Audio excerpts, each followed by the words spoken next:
Good morning. My name is Susan Reardon. I'm the staff hearing officer, and I call a meeting of Wednesday, October 21st to order. First on our agenda is a request for continuances, withdrawals, postponements, or ex-agenda items, and I've had no requests of any of those items, so we will hear the items on the agenda in the order that they appear. The next item under preliminary matters is announcements and appeals, and I have no announcements, and we've had no recent appeals. So we'll move on to item C, which is comments from members of the public pertaining to items not on the agenda. And if there's anybody who wants to speak, Ellen will describe the process for you. Thank you, Susie. May I ask, Will, can you go to the public comment slide, please, on the PowerPoint? There we go. So if you are joining us by webinar and you would like to speak on an item that is not on the agenda today, you would do so by clicking the raise your hand icon on your GoToWebinar control panel. You'll have 2 minutes to speak. You only need to hit the button one time, and a raised hand is indicated by a red arrow pointing down. And I do not see anyone with their hands raised at this time. And I would just ask Mary if we received any written correspondence. Thank you, Ellen. We did not receive any written correspondence. Okay, back to you, Susie. Thank you.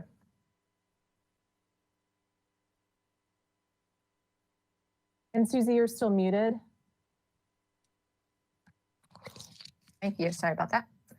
We'll move to the first item on the agenda, our first project. It's 2115 Garden Street. If the applicant and case planner would like to click on their cameras at this time.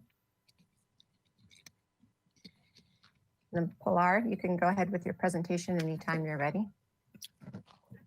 Okay, thank you, Ms. Reardon. And actually, Mr. Russell, can you go to the site plan for this project? I'm gonna start with that. And then zoom in pretty good. Yeah, I wanna get just a great shot of the site. Okay. Thank you. That'll do for now. So the project site we're looking at today, Ms. Reardon, is 2115 Garden Street. The property is currently developed with a 3,095 square foot residence. It's noted as the Carlson House, constructed in 1927 in the Spanish colonial revival style, and it is eligible for designation as a structure of merit. The project site also contains a 561 square foot garage at the front of the property, a 496 square foot pool cabana at the back of the property. And the project itself that we're reviewing today is to permit an existing unpermitted 372 square foot roof deck with access stair constructed on the second story addition of the residence. The discretionary applications under the jurisdiction of the staff hearing officer required for this project are an interior setback modification to allow for the as-built exterior stairs located with the 10-foot interior setback, and a solar access modification to allow relief from the solar access ordinance for the as-built roof deck of the second story. I want to stay on the site plan just for another minute to give a little bit more context. So Planning Commission approval was obtained for modifications and a building permit issued in 2001 to allow encroachment of the garage and workshop building within the front and interior setbacks, to allow additions to the residence, to encroach in the 10-foot interior setback, and as well for the pool cabana to encroach in the interior setback. All of those additions are noted as dark gray on the site plan. So if you'll zoom in, Mr. Russell, to the existing residence, I really want to focus on that. Thank you. Okay, that's perfect. So the original footprint for the residence is shaded in white. That's the 1927 footprint, and the dark gray is the area of addition that was added to the residence. I do want to point out, if you can zoom in just a little bit more where that red dashed line is, Mr. Russell. Thank you. Okay, so you'll see, Ms. Reardon, that there is a dashed line going through very slightly in that red hashed area. That notes the property line down, or not the property line, the setback line. It's the 10-foot interior setback line. So the stairs do very, very slightly encroach into that setback, about 10 inches into that setback. And then you'll note that the deck is entirely within is entirely outside of the interior setback. Let's see. So next I'd like to go to the context photos. If you could pull those up. Should be a photo package. Perfect. And I want to start, with an aerial. If you'll zoom into that, I want to cover just a few of the photos. Perfect. Okay, so the property is located again at 2115 Garden Street. That's noted with the little drop down in red. And it's all residential surrounding this. Garden Street is located there. And then the property that is most affected by the shadow cast with the solar access modification is 2121 Garden Street. That's located just north, and that is the residence with the substantial gardens. I do think it's worth noting that there is a pretty substantial distance between the subject residence at 2115 Garden Street and the adjacent residence, approximately about 60 feet. Mr. Russell, can you skip down to photo, I believe it's PDF slide 13 of 16?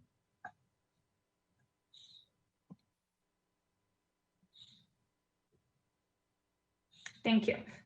This photo is shown from the as-built roof deck, and it is looking towards the property at 2121 Garden Street, and that just again re-emphasizes the substantial garden that is separating the two properties.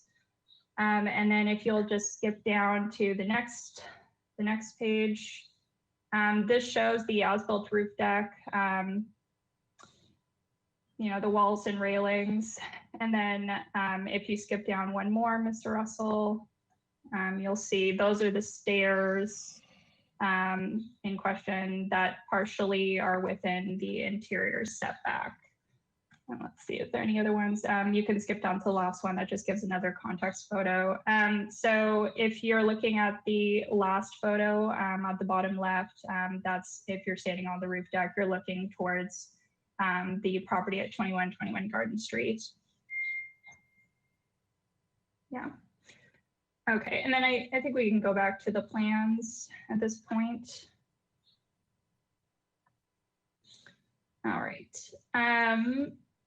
So let's zoom back in right there. Yeah, thank you. So in staff's review of the plans, the access stairs were determined to be supportable. The stairways access from the master bedroom. It's entirely within the footprint of the 2001 addition to the residence, encroaching 10 inches into the required 10-foot interior setback, while the existing line of the residence encroaches about 3 feet, and that's the permitted addition from 2001. And in terms of the solar access modification, the rules and regulations governing the solar access ordinance are contained in Resolution 17-075 and were originally adopted in 1986, amended in 2017. And in staff's review of this, there is a number of criteria for an unreasonable restriction in staff's determination. The one that most applied to this project was for second stories. There's a number of criteria that are required as part of that second story criteria for unreasonable restriction. The first is that all portions that will violate the solar access height limitations are within the perimeter of structure constructed or issued a permit prior to the effective date of the ordinance, which again is 1986. The proposed addition does not exceed 25 feet, and the shadow will not cast a shadow on solar collectors at 9 a.m., noon, and 3 p.m. And the amount of sunlight on all south-facing windows will be greater than or equal to the amount of sunlight in the event that the maximum addition were to be constructed. Mr. Russell, can you go down? I wanna go over the elevations. And thank you. All right, so I think what I'd like to start with here is you can zoom in on that elevation first. Yeah, that's fine. And actually, on the other one, the northeast, I think that's a little bit better. Yeah, so this elevation shows, again, the dark dashed line shows the property line. Then you note the interior setback of 10 feet.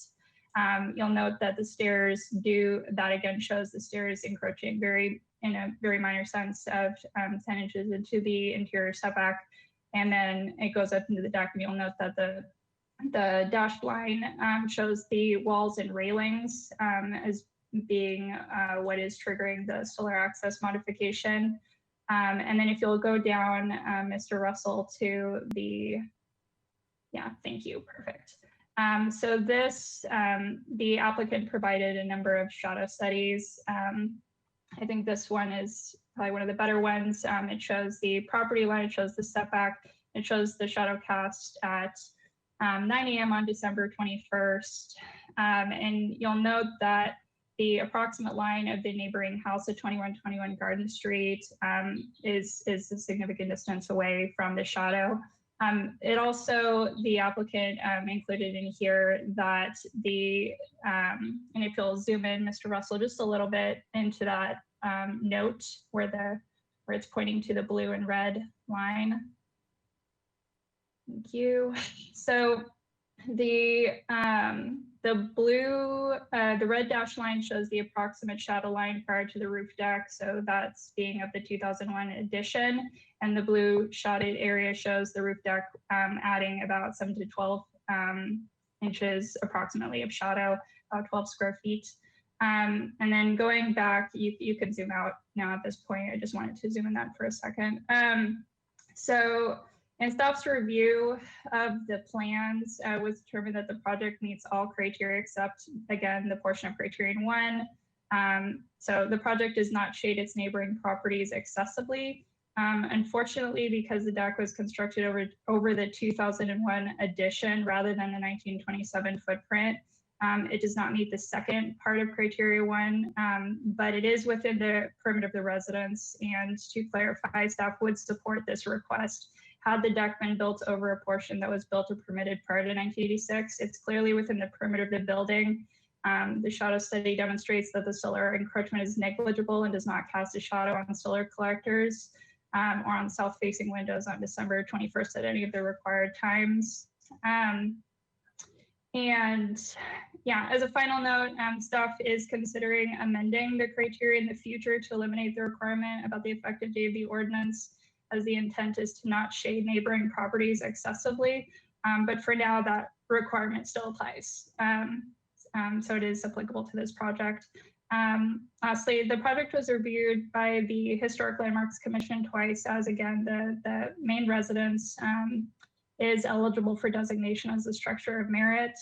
It was reviewed once in 2018 and again on March 4th, 2020. In both cases, the HLC found that the deck did not pose a negative impact to the eligible historic resource and expressed overall support for the aesthetic design.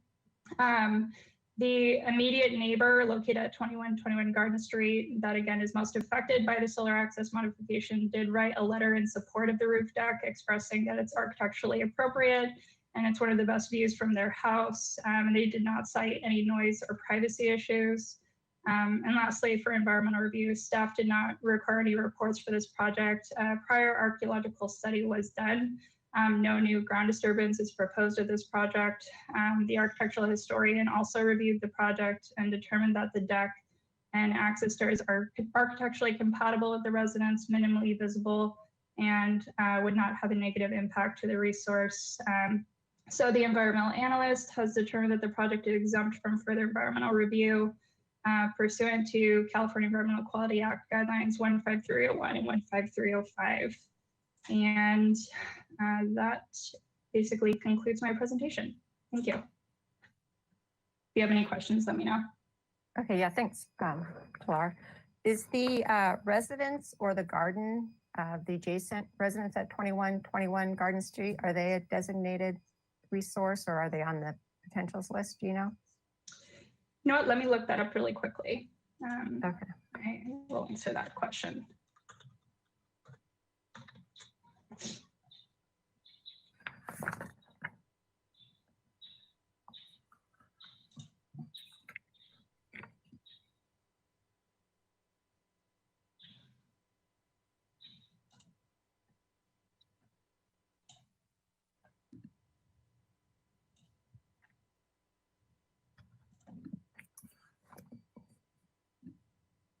I can come back to you, Pilar. You look it up and then I'll let the applicant, if they want to state their name for the record and provide any additional comments for me. Hi, Jarrett Gorin from Vanguard Planning. Sarah, Yes. introduce yourself. Okay. I'm Sarah Bronstad with Vanguard Planning.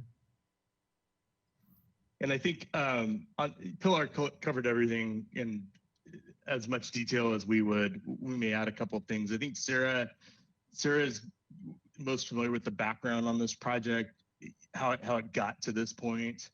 Yeah. So Sarah, if you could just let them know, like, how did this deck come to be and what were Yes. they thinking when they did this? I was just looking and I was distracted for a moment. We also, in addition to going to HLC twice, we spoke with Nicole Hernandez about this project specifically, and she did do a site visit and she determined that she was not concerned about any impacts to the historic resource she was not concerned about this project.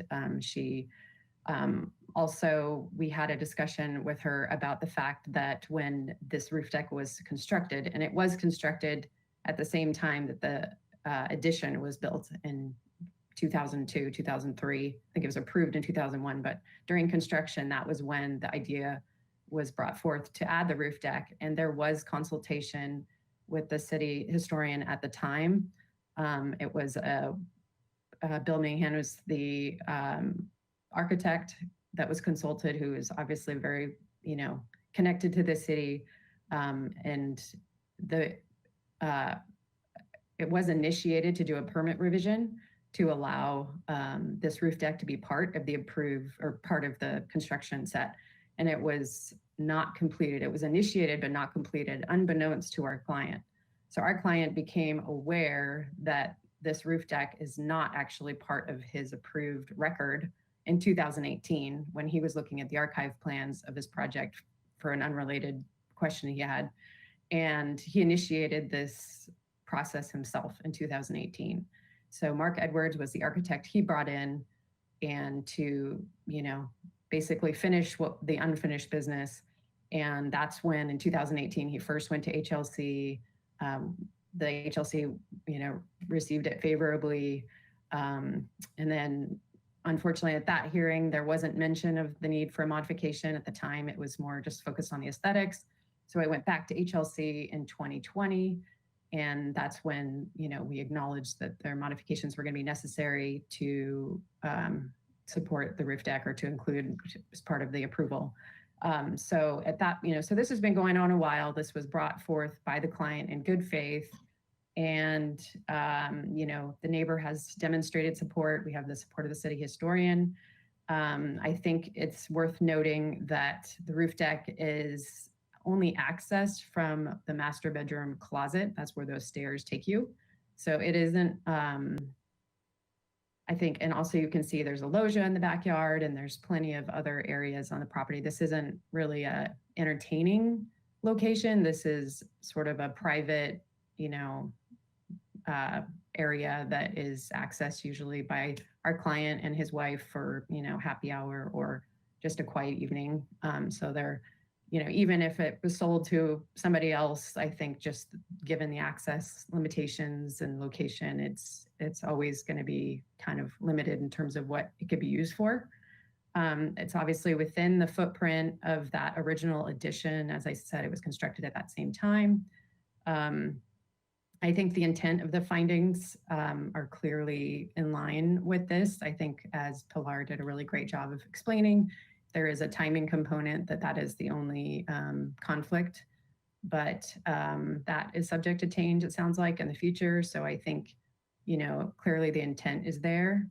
On the same set of plans on the next page. Will, if you could go to that and zoom in and back on that shadow diagram where there's the blue. So just to reiterate, this shadow, this is actually the one day of the year that the shadow is greatest. So in general, the shadow is not, nearly to this extent. And even when it is on this particular day and time, it still doesn't exceed the shadow of the original permitted addition. So the red line, you could see there's still, the chimney I think is in general excluded from shadow, analysis, but you could see the roof line on the right-hand side or the right portion of the blue area. We're not extending beyond that. And the area that the roof deck is adding, we're talking about less than a foot or up to a foot in area. And again, you can see just above that where there's that box that says approximate location of neighbor's house. So it's never on their house, nor is it on a solar collector of any kind in their property. And of course, these diagrams also exclude the fact that there's shadows being cast by all the vegetation. That's obviously not something that can be considered, but it is there, it does exist, and it does, it does create its own shadow. And I think, it provides a great level of screening as well, the vegetation. So yeah, I'd like to speak to this exhibit just a little bit. So Sarah covered most of the things I would cover. I think there's this one concept which I haven't seen it applied to shadow diagrams, but we apply it on coastal setbacks, for example, and it's the subject of the string line.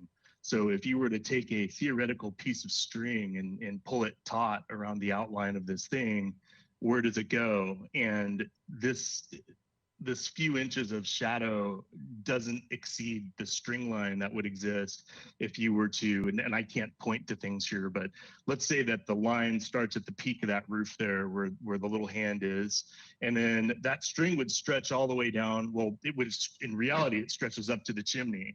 If you excluded the chimney, it would extend down to the corner of where the chimney hits the house, I guess. But the almost entire shadow here is inside of that string line. I think it's important when you look at the intent of the solar access ordinance, which is that you're not shading properties, or it speaks a lot to you're not shading portions of a property that could be developed consistent with setbacks, even if they aren't developed now.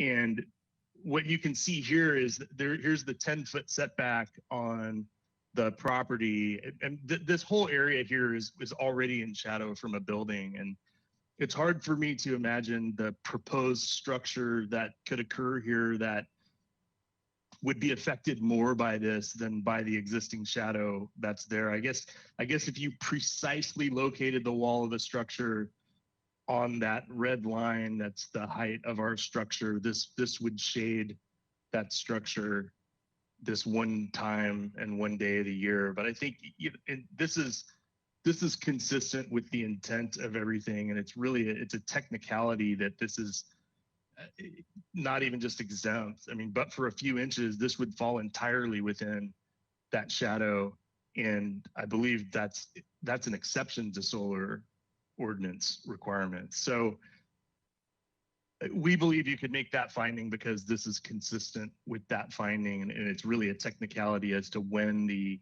addition was developed, rather than any physical impacts of this the shadow that's being cast that changes anything materially out there.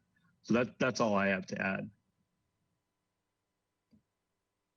And then Ms. Reardon, I did look up 2121 Garden Street, and it is a designated city landmark, but I would just add to that, when the Historic Landmarks Commission reviews this, usually the architectural historian will give a summary of what the adjacent properties are, and in her view, she is looking at compatibility with adjacent resources. So in HLC's review of it, when they're saying that they don't find it to be a negative impact, they are considering adjacent properties as well in the overall context within the neighborhood. Yeah. So does the designation include the garden area there, Pilar? No, it just says the house. Let me see. It's just for the house. Yeah. Okay. But in any case, if that property were to go before the Historic Landmarks Commission, they would be looking at the whole property. But the designated resource is the residence. It doesn't say Okay. residence and gardens. Okay, great, thank you. And I forgot to note at the beginning, I am familiar with this project because when it submitted for building permit back in, I think it was 2018, I was part of the review with staff, not as a staff hearing officer, but just regarding its consistency with the solar access ordinance. So I had some contact with the owner. I'm not sure if it's the same owner or not previously, so I just wanted to state that. But there was no discussion on supportability of the modification or anything. It was just whether it needed one or not. So I just wanted to state that. And then I have a question for the applicant too. In this shadow, or sorry, in the elevations, do you have any more detail on what portion exactly is causing the shadow? Is it the stairway or the exterior wall that surrounds the roof? Yes, so there is a wrought iron railing that's over the stucco wall, if you remember back at that photo. So this is actually, we're showing you, so if you look, let's see which photo, the photo where it shows the stairs. There you go. There. So this shadow that we are outlining in blue is from the top of the rail. So technically there might be light filtering through. But I mean, so basically we did this shadow diagram assuming everything was solid. So whether it be some portion of the wall or portion of the rail, either way, it's going to show as the solid blue. So it's just solely that railing. It's not the deck edge or the other side. I can't really see what was on the other to the left of the picture. I'm not 100% sure like which area is wall and which is rail. So just to worst case scenario, we made it Right. all for the rail. So, but yeah, I'm not sure, which exact portion of which area is cast by either the wall or the rail. Okay. I think it's safe to say that looking at that middle picture there, where you can see the railing and all, I think probably 75% of that shadow is actually the top of the rail rather than the actual solid wall. Was see the roof there and that the middle picture there? Is that what was shown on the original building permit plans? Do you know? Yes, that's The the roof, same. yeah, that's the original addition. And then Ms. Gruden, I think you can actually get a pretty good line of the solar encroachment on the elevation. So if Mr. Russell, if you can go back to the elevation just above this, you should be able to see it. And zoom in on that top piece. Yeah, thanks. So you'll see the solar access line, and it does include, and just zoom in a little bit more. Yeah. So that this shows the existing, right, cutting through the wall and railing right there. That's what I was suggesting, is that most of what we pretended that the top of that railing down was all solid when we created this shadow for the analysis, but almost the entire thing that's casting the shadow is open railing. It's not a solid shadow being cast. It's debatable whether, it's debatable whether you stand, like when you look at shadows being cast, if you hold a flashlight up to a railing, if you're standing close to it, you can see the railing as a shadow, but the further you get away from it, you may not see a shadow at all. But we did the most conservative we could because we don't have any way in our model to, get down to that level of accuracy of what's the light diffusion of this rail 75 feet away when it hits the ground. So we made it all solid for the purpose of that analysis. Well, it's probably similar to the fences along the front property line or within the visibility triangle of the driveway. It depends on what angle and how much shading and how far apart Right. the bars are spaced and everything. So, yeah, just there's a lot of variables on that. Okay. Another question.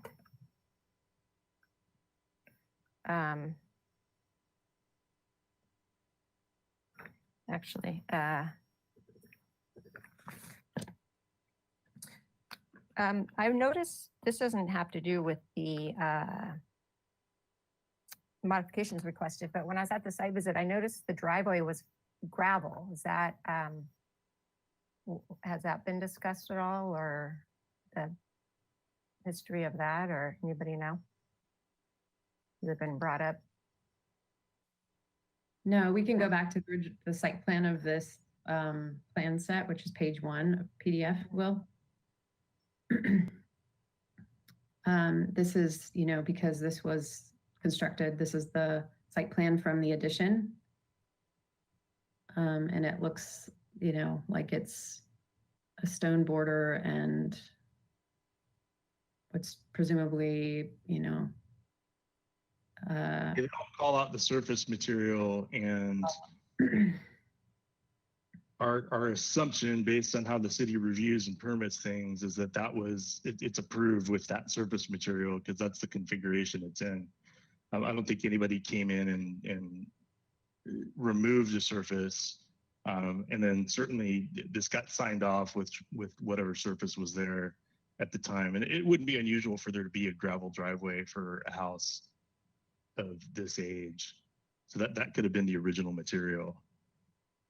But it's a new garage was built in 2001, and our code requirement was for solid material at that time. But that was just a side note. I don't know if it'll come Sure. up during plan check or not.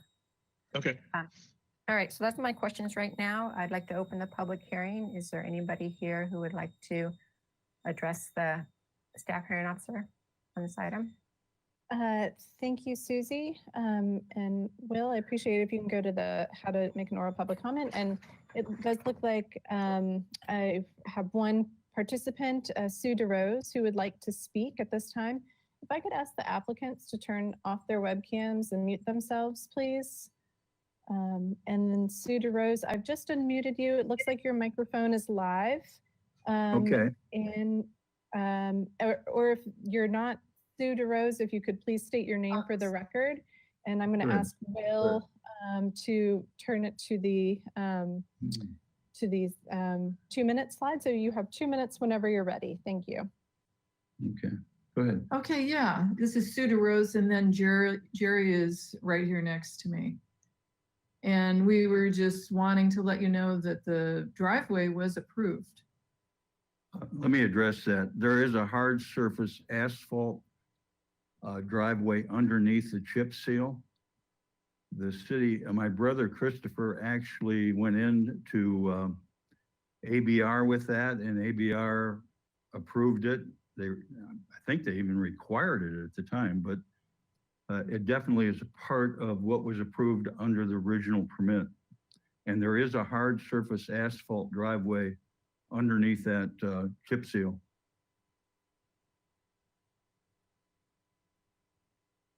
Okay, great. Was there anything else you wanted to, any other comments you want to provide?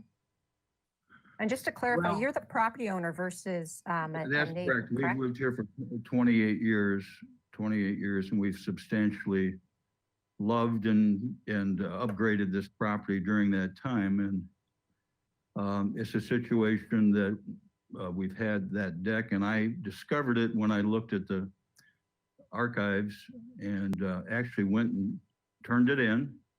And I was perplexed why it hadn't been approved. And that's when I brought in Mark Edwards. I've never met you personally. You talked to Mark Edwards, who was operating on my behalf. He stated he knew you, and he said there would be a time that I could talk to you, and that never happened. And then we got Vanguard to assist us with this. But anyway, it's hard for us on this because we've always tried to do the right thing, and we've taken a property to the level where the city now can call it a structure of merit, I guess. And we're in our 70s, and we just want peaceful coexistence, which we have with our neighbors. And this is important to you, I see, but it's a very minute thing. It's hard for us, and I just hope you can see a way to that we can get through it and move on. So we would hope that you would consider that in your decision. Is there anything else you want to add? No, I think that's fine. Yeah, that's it. Okay, great. Thank you. And Susie, sorry about that. I didn't realize that those were the owners. And we don't have anyone else who's raised their hands. And I would just like to ask Mary if we received any other written correspondence. Thank you, Susie and Ellen. We did not receive any written correspondence for this item. All right, back to you, Susie. Okay, great. Thank you. So if the applicants and staff want to put your camera back on, that's good. Then I can feel like I'm talking to someone. Great, thank you. So as I stated, I did go out to the site and review the neighborhood, and it is a very nice property. And I agree with staff's analysis of the interior setback modification. You know, it's just a minor encroachment into the interior setback, and it is to the roof deck, which sometimes causes issues, but the roof deck is tucked back kind of towards the middle. And the stairs in themselves do not cause an impact to the neighbors. So the interior setback modification is supportable. The one I'm really struggling with is the solar access modification. You know, the intent of the solar access modification, which has been discussed here, it is to prevent unreasonable shading on the neighbor's property. And you've illustrated through your diagrams that the amount of additional shading is negligible. You know, it's very small. However, there is that criterion, and the criterion, my understanding in the resolution, why it was put there, is to prevent unreasonable hardship to properties that were already developed under the old rules. And it would allow for some minor increases, second-story additions if they're less than 25 feet in length, and other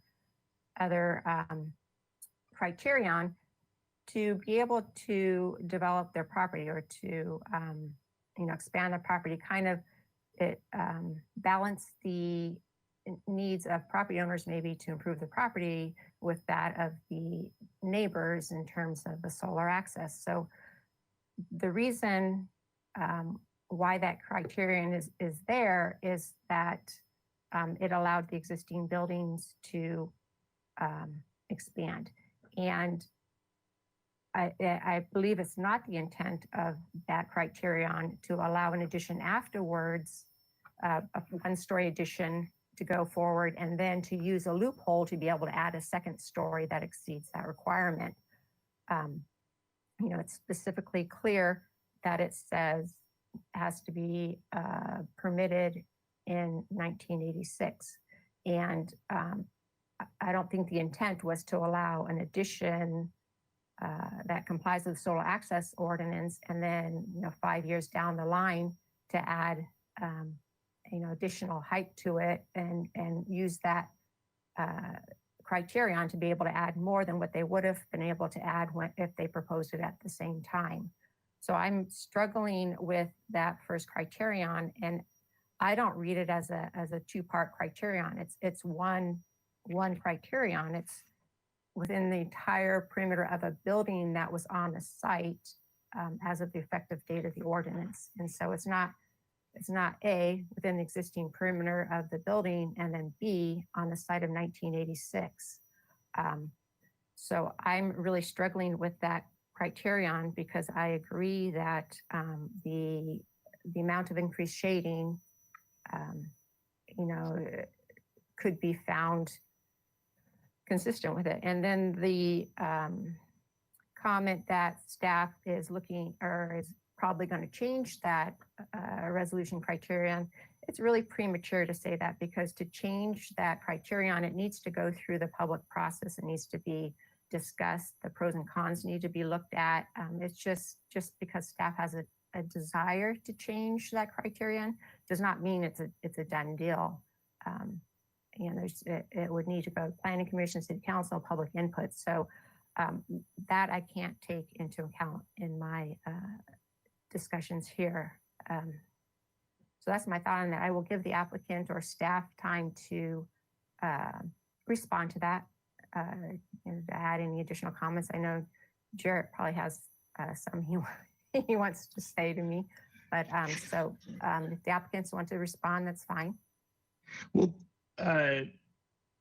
Mr. Reardon, I would say, would it be helpful in your analysis if we were to go back and revise that shadow diagram to exclude the transparent portions of the building, and then be able to provide a way to show that those at the distance that the shadow is cast by those, that the light's diffused enough that it's not creating a shadow? Because I'm pretty confident we could do that. I would be open to any additional information you can provide to me, because I really understand how staff is struggling with this. You know, in the discussion of the staff report, it's clear they're saying, well, you know, we can't really, it doesn't meet the criterion, but on the findings, you know, they're trying to give me some way to make the findings. So I understand this situation is not typical. And so if you think you can provide additional information to me that might get me to a different conclusion, I'm more than willing to review it and then make a decision. I would put the caveat on that does not guarantee that I will approve it, you know, when you come back with the information, but I am willing to look at whatever other additional information you think you will provide. So maybe we should just do a continuance today and update those the way I'm talking about it, and then we can bring them back and we can reevaluate it against that criterion. Okay, that's fine. Do you want a date certain, or do you want indefinite? Then we'd need a renotice and a new noticing fee and everything. I think this is something we could probably do. When's the next show hearing? Let me look at my calendar. In 2 weeks, it's every 2 weeks. So I think we'd be able to have this done and bring it back in 2 weeks. okay, and you need to submit it in time for staff to be able to review it and write the notes. Yeah. So Pilar, is 2 weeks reasonable, or should I do it a month? You know, if the applicant is okay with it, I think it would be preferred to do a 4-week continuance that will allow time for you to submit revised plans for staff to review it and then to prepare the staff report. That's what I'm most concerned about, is having sufficient time to write a staff report and review the plans and make sure it's consistent before we bring it back before you. I think that would be fine. Okay, so that would be November 18th. Do you want to, Jarrett, check with the property owner to see if it's okay, or you have the authority to say that?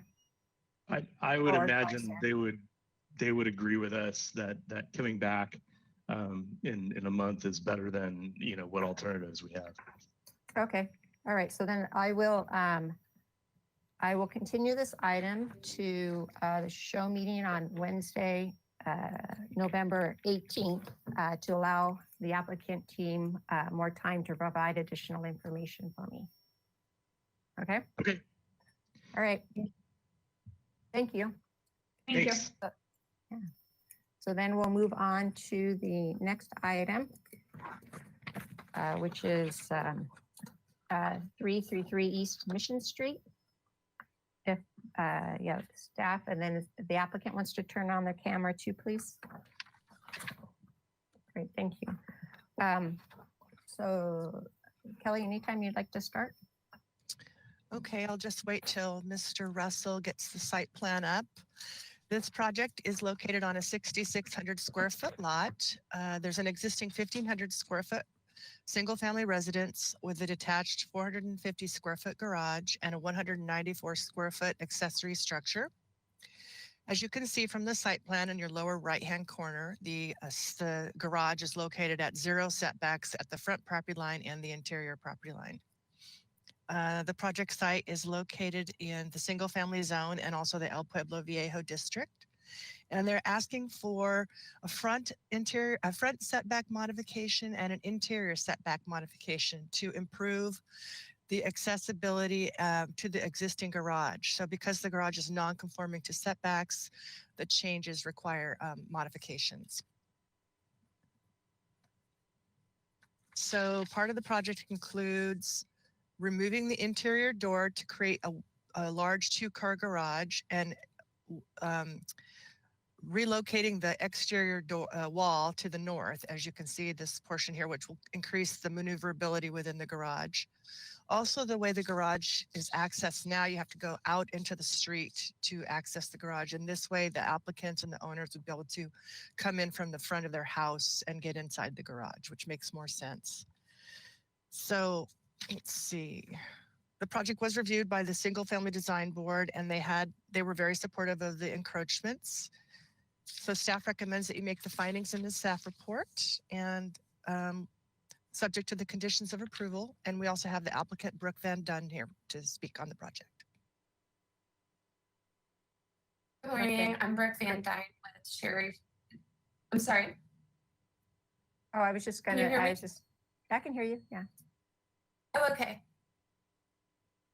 I was just going to introduce myself. I'm Brooke Van Dyne with Sherry and Associates Architects.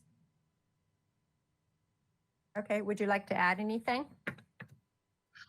Kelly did a great job explaining what we're looking to do with this project. We are submitting this project to improve the functionality and the condition and the appearance of the existing garage. It's in poor condition right now, and we just want to enhance not only its appearance, but its functionality for the property owners. And that includes doing the modifications for the front yard setback and side yard setback, as Kelly mentioned. And part of the submittal too was to add a rooftop deck for vegetable planters on top of the flat roof garage. And that was something that was recommended when we presented the project to the Single Family Design Review Board. They wanted to see a safety railing on top of the garage if we were planning to put planters up there, which is on page 3. If Will could take it to page 3, you can see on the elevations where we are proposing that rooftop deck railing.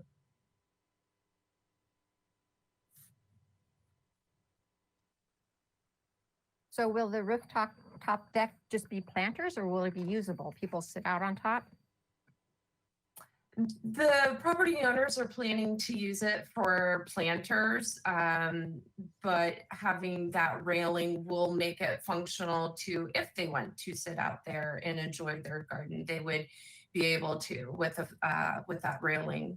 It would be a safe and easy area.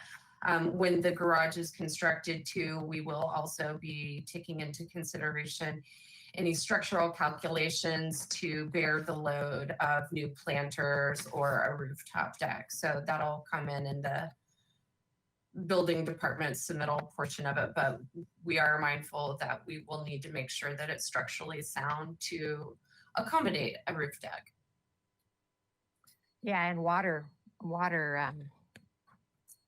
yes, and that was another thing that SFDB had mentioned too, is they wanted a water runoff plan when we resubmit to them as well. Okay, so will the garage end up in reality being demolished and rebuilt versus just an Yes. addition? Okay. Yes. And then can you explain, in your letter, it talks about the addition to the garage is necessary to increase maneuverability. What do you mean by that?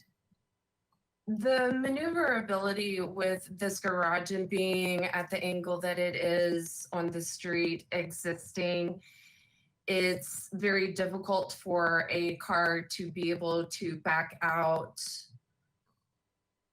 with the way that it is. And that is also partially why we are proposing to remove the inner wall. It's being for maneuverability in the garage, and getting a vehicle in and out is very cumbersome. So that little addition is just to increase maneuverability in the garage, in and Okay. out. Now, do you need to change the curb cuts any? I know when I was out to the site, they seemed, I didn't know. We're if they not proposing interfered. any changes to the curb cuts. Okay, did transportation staff review it before, or are you aware of? Have they? Yes. Yes, okay, so they would look at that issue.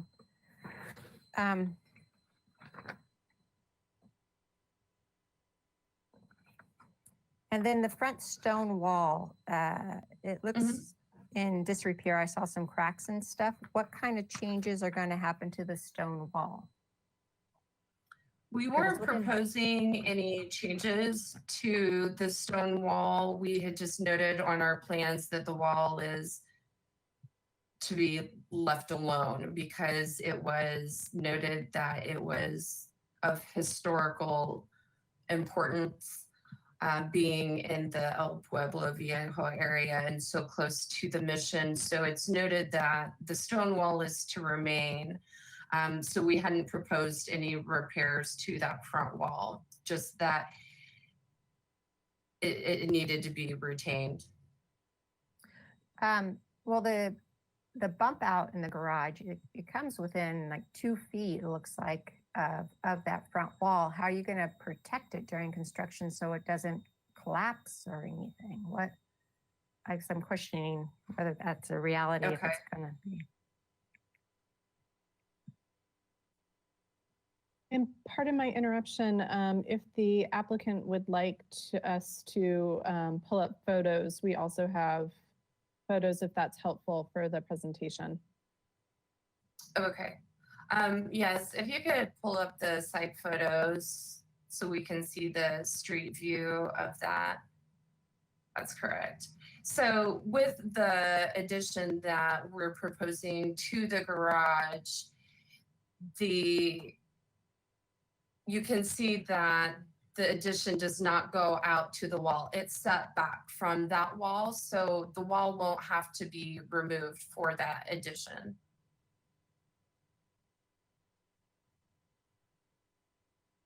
But my question was that the addition, the wall, looking at the plans is hard without the full size set of plans. But it looks like the corner of the pop out in the garage is about 2.5 feet from the wall. And so Correct. that, We don't have a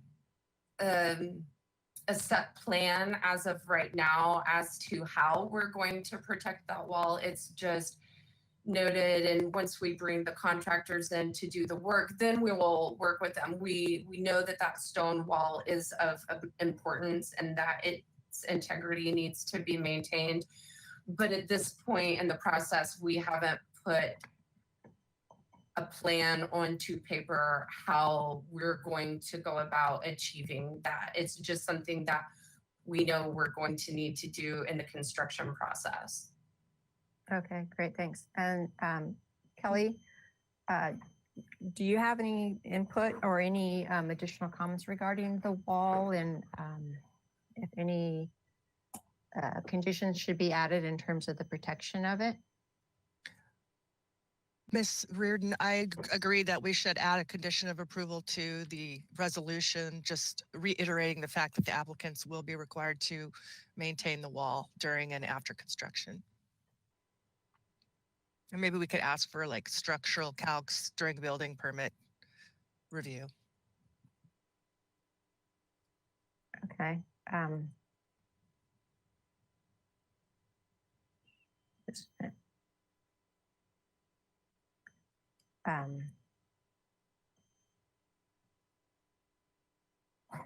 All right.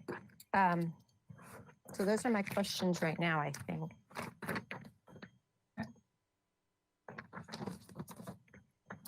We had also submitted to our planner images of garages that are similar to this garage within a couple of blocks and within the area of this El Pueblo Viejo Mission area that have similar decks and railing on top of the garage. And those were submitted. If we can pull those up, that'll just give you an idea of similar garages and projects that have had. Mr. The Russell, do same you have the decks. ability to make me a presenter so that I can show those photos? They're Yeah. in my, they were emailed to me. I thought the applicant was going to put them as part of their presentation. I do not have access to Oh, I'm those, so- sorry. I That's can okay. mention, Kelly, would you be able to email Will and myself those images?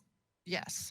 Also, I can just, right off the top of my head, I can mention one roof deck on the corner of Olive and Anapamu that was approved for with a mod to have the rooftop deck.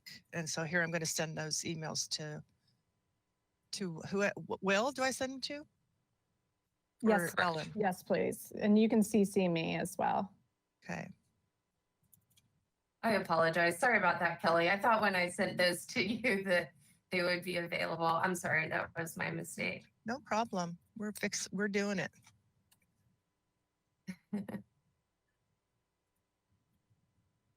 All right, I sent one. Okay. And here's another email.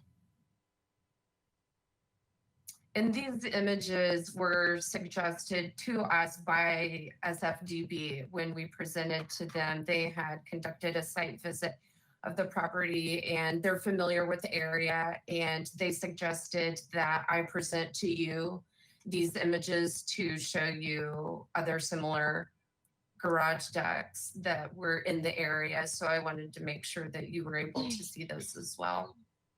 Okay, I've sent them off. Okay, perfect. To Thank you, Will and- Kelly. This is the one that's Anapamu and Olive, and this one that we know is permitted with the safety railing above the garage.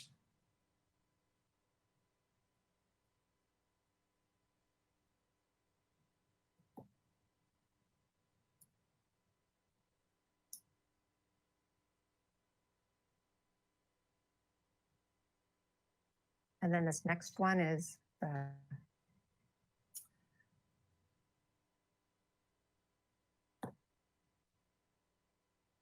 And this one, the next two images that you're looking at, they are just right down the street from the mission. They're between 2 and 3 blocks away from our property at 333 East Mission.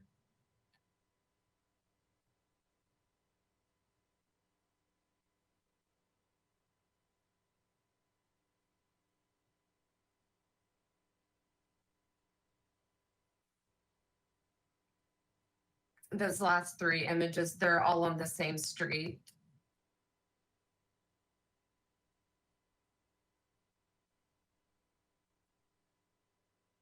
Okay, great. Thank you. I'd like to open the public hearing on this item. Thank you. And if the applicant, I'm just going to turn your webcam off momentarily. It actually, it doesn't appear that we have anybody joining us by webinar to participate during public comment at this moment. And I would just like to ask Mary if we received any written correspondence for this item. Thank you, Ellen. We did not receive any written correspondence for this item. Okay.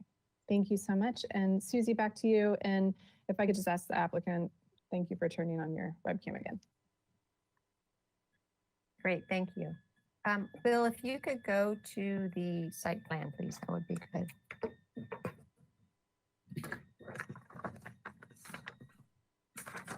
Okay, so in regards to the setbacks, I'll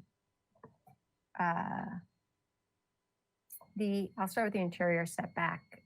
You know, as Kelly indicated, the existing garage is within the interior setback, and the applicant noted it will probably be a tear down and rebuild. And in situations where non-conforming items are going to be demolished and rebuilt, one of the questions is, can it be relocated out of the setback? And in this instance, it's clear that it can't be relocated out of the setback, given the existing constraints of the residence, and then also the slope or the slanted nature of the front yard or front property line and the grade difference. And so, you know, it can't be proposed in a new location that would respect the interior and front setbacks. So this site is constrained given that fact. So in regards to the interior setback,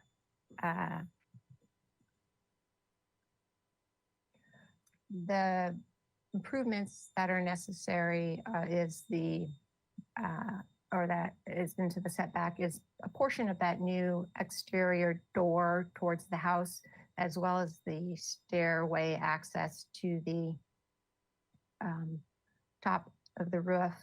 And then also the addition of the rooftop deck, whether it's for a planter or for usable outdoor area, it needs a modification. And typically improvements within the interior setback, they're reviewed with the potential impact or inconvenience to the adjacent property owner. In this case, the garage and the deck improvements are at the front of the property, adjacent to the neighbor's front yard and front yard setback. So these proposed changes won't adversely affect the neighbor, and they can be found to be appropriate improvement on a lot, and then also to prevent unreasonable hardship. In regards to the front setback, the same analysis that, you know, the lot is constrained. There is an existing garage there, and by you're raising the height of it a little bit, 9 feet tall, or so. That's correct. Okay, so raising the height of it and putting the railing on it, and then you know, doing a little bump out, that's not going to significantly change the streetscape of the area. And it is a appropriate improvement. It creates a more functional 2-car garage, which is a ordinance requirement. And so I would put a condition on the property, on the project, that that wall be preserved during construction and that it be restored. Just because, since it is a historical element and important for the streetscape, to be able to make that finding for the front yard setback, I need to add that condition there. So if you're open to that condition, I could make the findings also necessary to approve the front setback.